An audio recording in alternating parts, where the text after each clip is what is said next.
बच्चों, आप जो भी भोजन करते हैं, चावल, दाल, रोटी, सब्जी, उसमें उपस्थित विभिन्न भोज्य पदार्थों के घटक यानी कि कार्बोहाइड्रेट, वसा और प्रोटीन, इन सभी का अवशोषण हमारी कोशिकाओं के द्वारा इस रूप में नहीं होता है।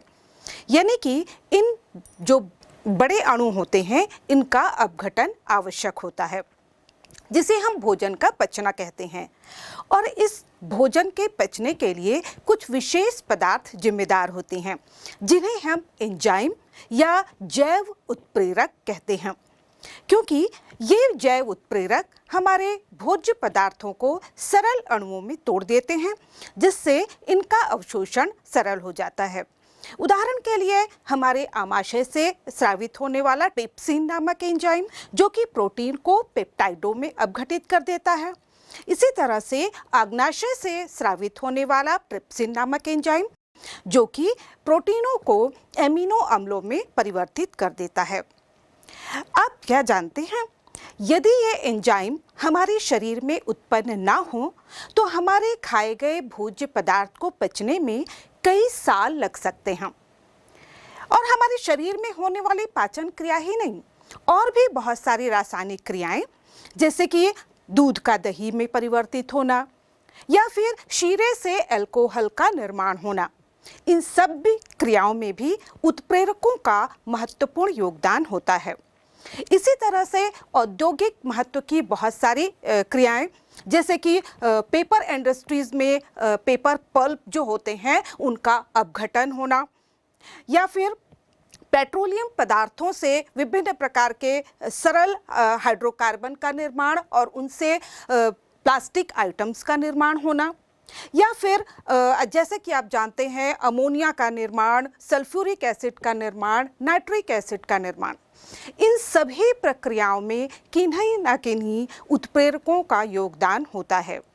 तो आप समझ ही कह सकते हैं कि इन उत्प्रेरकों का हमारे जीवन तथा जीवन को सुचारू रूप से चलाने के लिए आवश्यक पदार्थों के उत्पादन में बहुत अधिक महत्व होता है। जी हाँ, अगला हमारा जो टॉपिक है वह उत्प्रेरक ही है, जिसमें हम उत्प्रेरकों के विभिन्न गुणों तथा उनकी उत्प्रेरण प्रक्रिया को भली भांति जानेंगे। उत्प्रेरक क्या होते हैं तथा ये किस प्रकार से कार्य करते हैं, इसे समझने के लिए हम एक छोटा सा उदाहरण लेते हैं। आपने कक्षा 10वीं में भी ऑक्सीजन गैस के निर्माण की प्रयोगशाला विधि पढ़ी है, जिसमें हम जानते हैं कि पोटेशियम क्लोराइड का जब हम तापीय विघटन करते हैं, और ये तापीय विघटन करीब 653 से 873 केल्विन पर किया जाता है। इस उच्च ताप पर पोटेशियम क्लोराइड धीरे धीरे अपघटित होती है तथा पोटेशियम क्लोराइड बनता है और ऑक्सीजन गैस बाहर निकलती है। इस प्रक्रिया में लगभग 4 घंटे लगते हैं, लेकिन इसी रासायनिक अभिक्रिया में यदि हम कुछ मात्रा में उत्प्रेरक मैग्नीज डाइऑक्साइड MnO2 मिला दें तो अभिक्रिया की दर बढ़ जाती है, और ये जो अभिक्रिया है वह 473 से 633 केल्विन तापमान पर ही हो जाती है। साथ ही लगने वाला समय भी कम हो जाता है और यह सिर्फ 15 मिनट में पूर्ण हो जाती है। तो इस तरह हम देखते हैं कि ये जो रासायनिक अभिक्रिया में बाहरी पदार्थ मिलाए जाते हैं, वो अभिक्रिया की दर को किस प्रकार से प्रभावित करते हैं। इस प्रकार हम देखें कि अभिक्रिया की दर यहाँ पर पर्याप्त रूप से बढ़ भी जाती है।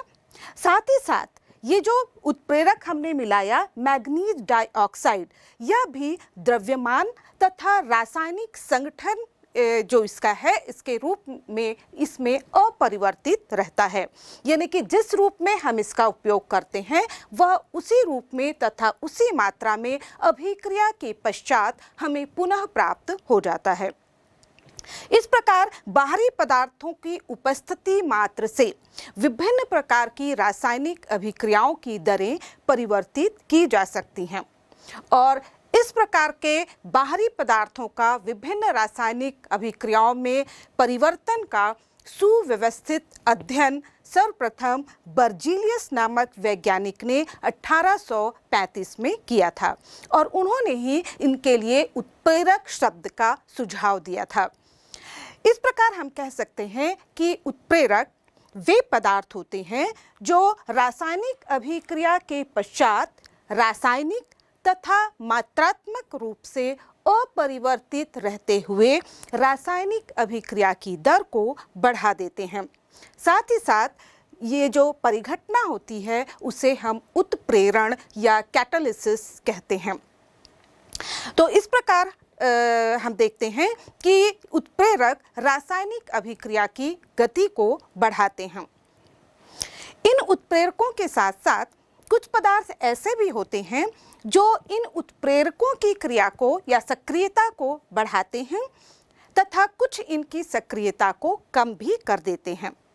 ऐसे पदार्थ जो उत्प्रेरकों की सक्रियता को बढ़ाते हैं उन्हें हम उत्प्रेरक वर्धक या कैटलिस्ट प्रमोटर कहते हैं तथा कुछ ऐसे पदार्थ होते हैं जो उत्प्रेरकों की सक्रियता को कम कर देते हैं जिन्हें हम कैटलिस्ट इनहिबिटर या कैटलिस्ट विष कहते हैं।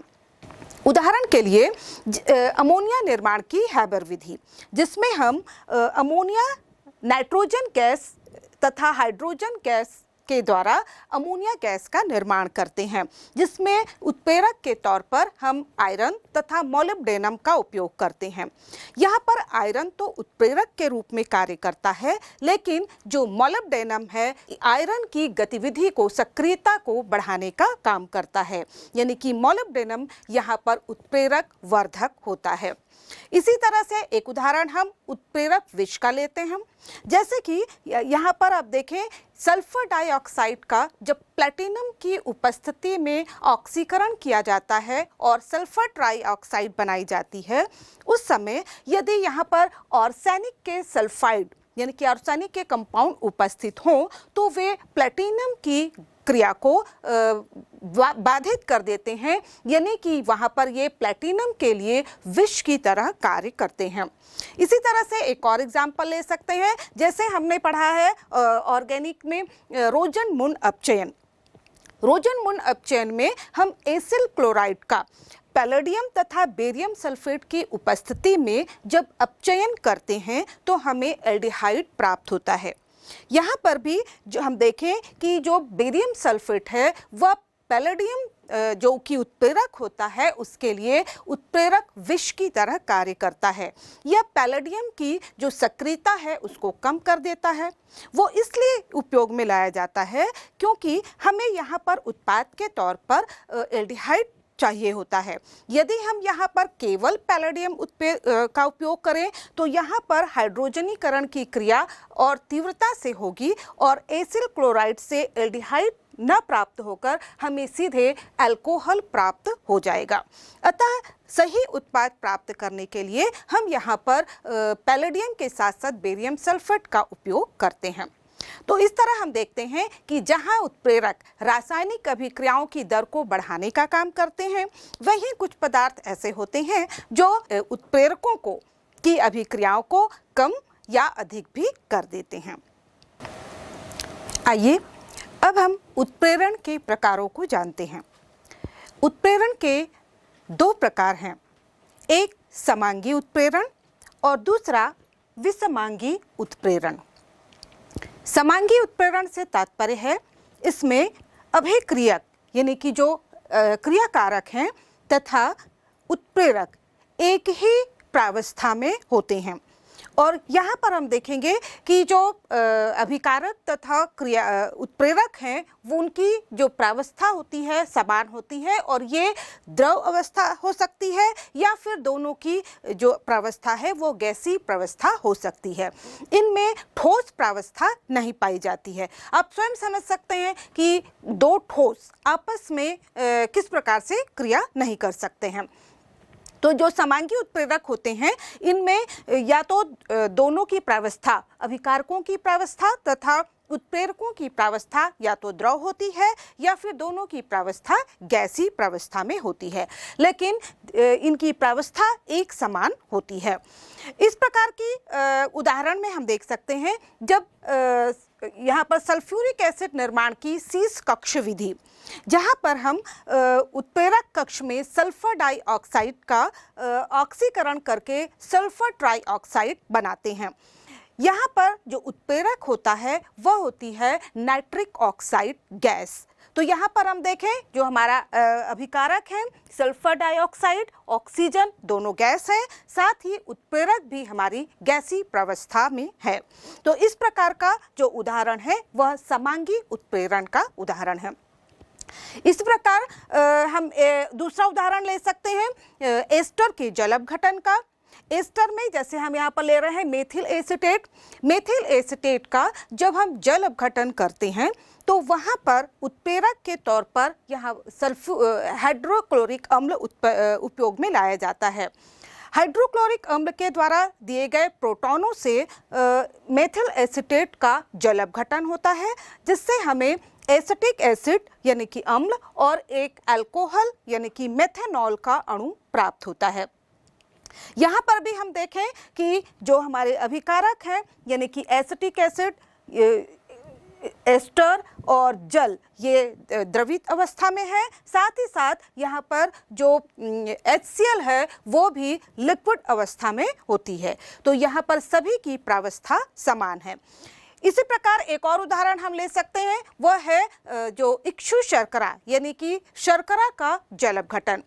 जब हम शर्करा के जलीय विलयन का सल्फ्यूरिक एसिड की उपस्थिति में जल अपघटन करते हैं तो यहाँ पर सल्फ्यूरिक एसिड के द्वारा प्राप्त प्रोटॉनों के द्वारा यहाँ पर इस क्रिया का उत्प्रेरण किया जाता है और यहाँ पर हमें ग्लूकोज तथा फ्रुक्टोज के अणु प्राप्त होते हैं।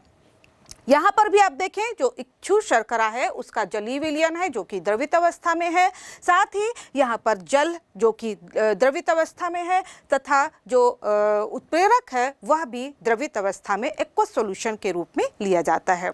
तो यहाँ पर हम देखें यह भी जो उदाहरण है वह समांगी उत्प्रेरण का उदाहरण है। यदि हम समांगी उत्प्रेरण के विशेषताओं पर नजर डालें तो हम देखते हैं कि यहाँ पर क्योंकि कोई ठोस उत्प्रेरक नहीं होता है, इसलिए यहाँ पर किसी ठोस के जो सरफेस एरिया का इनकी उत्प्रेरक क्षमता या उत्प्रेरक की दर पर कोई प्रभाव नहीं पड़ता है।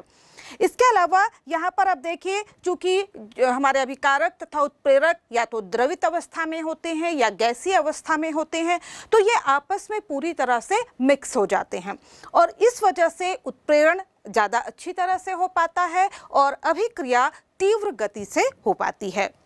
लेकिन एक जो यहाँ पर ड्रॉबैक है या कहें दोष है वो ये भी नज़र आता है कि चूंकि यहाँ पर उत्प्रेरक अभिक्रिया मिश्रण के साथ बहुत अच्छी तरह से मिक्स हो जाते हैं, मिल जाते हैं, इसलिए अभिक्रिया के पश्चात उन्हें हम सामान्य भौतिक विधियों से उन्हें सेपरेट करना, अलग करना थोड़ा मुश्किल हो जाता है।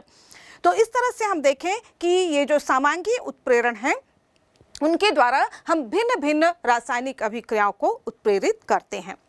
दूसरे प्रकार का जो उत्प्रेरण है वह होता है विषमांगी उत्प्रेरण। विषमांगी उत्प्रेरण में जैसा कि नाम से स्पष्ट हो रहा है, यहाँ पर हमारे अभिकारकों यानी कि रिएक्टेंट्स तथा उत्प्रेरक इनकी प्रावस्था अलग अलग होती है और ये देखा गया है कि प्रायः ये जो उत्प्रेरक होते हैं वो सॉलिड फॉर्म में होते हैं तथा जो क्रियाकारक रिएक्टेंट्स होते हैं वह या तो द्रवित अवस्था में होते हैं या फिर गैसीय अवस्था में होते हैं। यहाँ पर चूंकि उत्प्रेरक ठोस अवस्था में है तो निश्चित रूप से उत्प्रेरक की जो पृष्ठीय सतह होती है वह अभिक्रिया की दर को प्रभावित करती है। यहाँ पर इसका उदाहरण हम ले सकते हैं जैसे कि सल्फर डाइऑक्साइड का जब हम प्लेटिनम उत्प्रेरक की उपस्थिति में ऑक्सीकरण करके सल्फर ट्राइऑक्साइड बनाते हैं तो यहाँ पर प्लेटिनम उत्प्रेरक चूंकि ठोस अवस्था में है तथा सल्फर डाइऑक्साइड यहाँ पर गैसीय अवस्था में है, तो यहाँ पर दोनों की प्रावस्था अलग अलग है, तो इसे हम यहाँ पर विषमांगी उत्प्रेरण कहेंगे। इसी प्रकार से और जो उदाहरण है जो आपका जाना पहचाना है वो है अमोनिया निर्माण की हाबर प्रोसेस, जहाँ पर हम नाइट्रोजन गैस तथा हाइड्रोजन गैस को 1:3 के अनुपात में लेकर यहाँ पर आयरन तथा मोलिब्डेनम उत्प्रेरक के तौर पर उपयोग करते हैं तथा अमोनिया गैस का निर्माण होता है। यहाँ पर आयरन जो है वह ठोस अवस्था में है जबकि नाइट्रोजन और हाइड्रोजन गैसीय प्रावस्था में है, तो यह भी एक विषमांगी उत्प्रेरण का उदाहरण है। इसी तरह से और उदाहरण हम ले सकते हैं नाइट्रिक एसिड निर्माण की ओस्टवाल विधि। इसमें हमने देखा कि जो उत्प्रेरक कक्ष होता है उसमें प्लैटिनम की जाली लगी होती है, तो यानी कि यहाँ पर भी प्लैटिनम उत्प्रेरक का उपयोग किया जाता है, जबकि यहाँ पर अमोनिया गैस तथा ऑक्सीजन गैस का मिश्रण हमारा क्रियाकारक के तौर पर होता है, जबकि प्लैटिनम जो कि ठोस है यह उत्प्रेरक के तौर पर होता है। तो दोनों की प्रावस्था यहाँ पर भिन्न भिन्न है और इसलिए यह भी एक विषमांगी उत्प्रेरक का उदाहरण है। इसके अलावा एक महत्वपूर्ण अभिक्रिया होती है हाइड्रोजनीकरण। हाइड्रोजनीकरण के लिए हम देखेंगे प्रायः हम धातुओं का प्लैटिनम, निकेल या पैलेडियम धातुओं का उपयोग करते हैं। उदाहरण के लिए जब हम वनस्पति घी का हाइड्रोजनीकरण करते हैं वहाँ पर हम सूक्ष्म विभाजित निकेल धातु का उपयोग करते हैं। यहाँ पर निकेल धातु ठोस अवस्था में होती है, जबकि हमारा जो अभिकारक है यानी कि रिएक्टेंट है वह है वनस्पति तेल जो कि द्रवित अवस्था में होता है तथा हाइड्रोजन गैस जो कि गैसीय अवस्था में है। जब इसका हाइड्रोजनीकरण होता है उसके फलस्वरूप जो तेल है जो कि असंतृप्त वसा होती है वह संतृप्त वसा यानी कि वनस्पति घी में परिवर्तित हो जाती है। तो यहाँ पर भी हम देख रहे हैं कि रिएक्टेंट्स यानी कि अभिकारकों तथा उत्प्रेरकों की प्रावस्था भिन्न भिन्न है, अतः यह भी एक विषमांगी उत्प्रेरण का उदाहरण है। आइए अब जानते हैं विषमांगी उत्प्रेरण के अधिशोषण सिद्धांत को। यह सिद्धांत विषमांगी उत्प्रेरण की क्रियाविधि को स्पष्ट करता है। प्राचीन सिद्धांत जो कि अधिशोषण का उत्प्रेरण सिद्धांत कहलाता था, उसके अनुसार गैसीय प्रावस्था या फिर विलयन में अभिकारक के अणु ठोस की पृष्ठीय सतह पर अधिशोषित हो जाते हैं तथा इस प्रकार अभिक्रिया को संपन्न करते हैं। यहाँ पर जो अभिक्रिया होती है वह पृष्ठ पर उपस्थित अभिकारकों की सांद्रता पर निर्भर करती है। जैसे जैसे सांद्रता बढ़ती जाती है अभिक्रिया की दर भी बढ़ती जाती है। साथ ही चूंकि अधिशोषण एक ऊष्माक्षेपी अभिक्रिया है, अतः निकलने वाली जो अधिशोषण ऊष्मा है वह अभिक्रिया की दर को बढ़ाने में प्रयुक्त हो जाती थी। दूसरा जो सिद्धांत है अधिशोषण का वह मध्यवर्ती के निर्माण का सिद्धांत है। तो यहाँ पर जो आधुनिक सिद्धांत है वास्तव में वह प्राचीन सिद्धांत जो कि उत्प्रेरण का अधिशोषण सिद्धांत कहलाता था तथा माध्यमिक यौगिक बनने के सिद्धांत दोनों का संयोजन है। तो आइए हम जानते हैं जो अधिशोषण का विषमांगी उत्प्रेरण का अधिशोषण सिद्धांत है उसके स्टेप्स या उसके पद कौन कौन से हैं। विषमांगी उत्प्रेरण के अधिशोषण सिद्धांत को हम की पूरी प्रक्रिया को हम 5 पदों में बांट सकते हैं। सबसे पहला पद है उत्प्रेरक की सतह पर अभिक्रिया अणुओं का विसरण। जैसे कि हम जानते हैं कि जो उत्प्रेरक होते हैं उनकी बाहरी सतह पर मुक्त संयोजकताएं होती हैं और ये मुक्त संयोजकताएं आने वाले अभिक्रियक अणुओं के लिए आकर्षण बलों के लिए स्थान उपलब्ध कराती हैं। जब इस सतह पर गैस के अणु आते हैं तो वो वहाँ पर दुर्बल रासायनिक बलों के द्वारा जुड़ जाते हैं। तो यहाँ पर सबसे पहले होता है उत्प्रेरक की सतह पर अभिक्रियक अणुओं का विसरण। दूसरे पद में यहाँ पर आप देखेंगे कि अभिक्रियक अणुओं का ठोस या उत्प्रेरक की सतह पर अधिशोषण।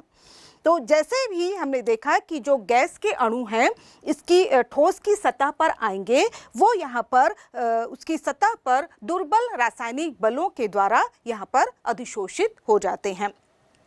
इसके बाद जो तीसरा पद है वह है मध्यवर्ती का निर्माण।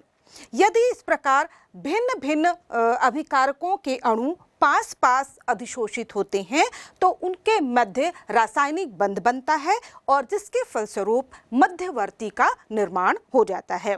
और इस प्रकार जैसे ही मध्यवर्ती का निर्माण होता है वहाँ पर अभिक्रिया के जो उत्पाद का निर्माण हो जाता है। अब ये जो उत्पाद बने हैं उनका चौथे पद में अभिक्रिया उत्पादों का विशोषण होता है, यानी कि जो ठोस की सरफेस है उसमें से इन जो उत्पाद प्राप्त हुए हैं वो तुरंत ही निकलकर उसके सरफेस को छोड़ देते हैं ताकि वहाँ पर नए अणुओं का अधिशोषण हो पाए। इसके बाद जो पांचवा पद होता है वह है उत्प्रेरक की सतह से यहाँ पर उत्पाद पदार्थों का दूर विसरण। इस प्रकार जो उत्पाद बनते हैं वह उत्प्रेरक की सतह को छोड़कर दूर विसरित हो जाते हैं और इस प्रकार से यहाँ पर विषमांगी उत्प्रेरण की जो पूरी प्रक्रिया संपन्न होती है, जिसके फलस्वरूप एक रिएक्टेंट्स जो है वह उत्प्रेरकी अभिक्रिया के द्वारा उत्पाद में परिवर्तित हो जाते हैं। आइए इसे हम हाइड्रोजनीकरण की अभिक्रिया द्वारा आसानी से समझते हैं, जिसमें कि निकिल धातु उत्प्रेरक के तौर पर उपयोग में लाई जाती है। यहाँ पर आप देख रहे हैं निकिल धातु जिसकी सरफेस आपको दिखाई दे रही है। सर्वप्रथम जो अधिशोषण की प्रक्रिया होती है उसमें जो क्रियाकारक हैं, यहाँ पर आप क्रियाकारक के तौर पर कोई भी असंतृप्त वसा समझ सकते हैं या फिर कोई असंतृप्त हाइड्रोकार्बन।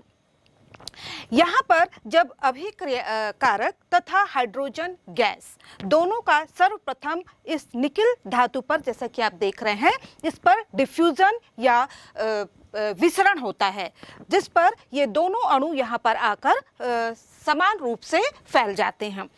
दूसरे स्टेप में यहाँ पर इन अभिकारक अणुओं का इसके निकिल की सतह पर दुर्बल रासायनिक आबंधों के द्वारा अधिशोषण होता है। जैसे कि आप यहाँ देख रहे हैं, यहाँ पर एक असंतृप्त हाइड्रोकार्बन है और दूसरा है हाइड्रोजन। ये पास पास यहाँ पर अधिशोषित हो गए हैं। तीसरे स्टेप में इन अणुओं के बीच, क्योंकि ये भिन्न भिन्न प्रकार के अणु हैं, अतः इनके बीच रासायनिक अभिक्रिया होती है, जिसके फलस्वरूप एक माध्यमिक उत्पाद बनता है। तो यहाँ पर आप देखेंगे कि किस तरह से हाइड्रोजन जो है वह वहाँ पर असंतृप्त हाइड्रोकार्बन के असंतृप्त बंधों पर जाकर जुड़ रहा है और इस तरह से एक माध्यमिक उत्पाद बनता है। फिर इसके बाद अगले स्टेप में ये जो माध्यमिक उत्पाद बना है वह उत्प्रेरक की सतह से अलग हो जाता है।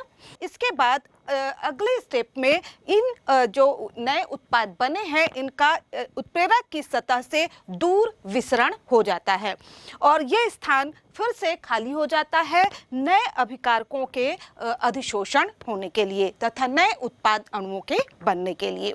तो इस तरह से जो अधिशोषण की प्रक्रिया है वह कुल मिलाकर 5 स्टेप में पूरी होती है।